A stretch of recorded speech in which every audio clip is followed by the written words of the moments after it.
Often, the island nation of Japan is not associated with Christianity. It is estimated that only 1% of Japanese practice this religion.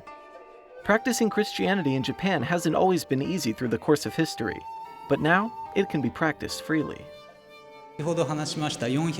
The history of Christian Japanese started in the 16th century, which was when the religion arrived to Japan. It has continued for 400 years until now. During these 400 years, there have been strong bans. Despite this, there were still many Christians. Later, in the 19th century, when the government began to lift some of the bans, they began building churches in a mixed form, some with Western style and others in the Oriental style.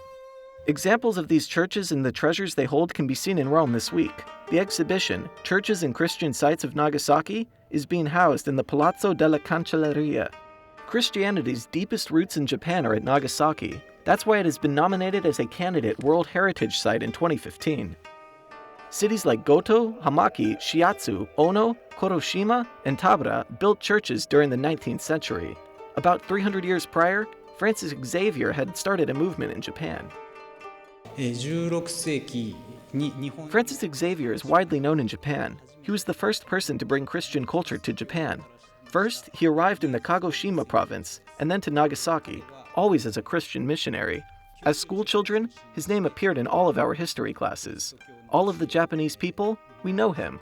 It was not until after the Second World War that Francis Xavier's messages and teachings were authorized.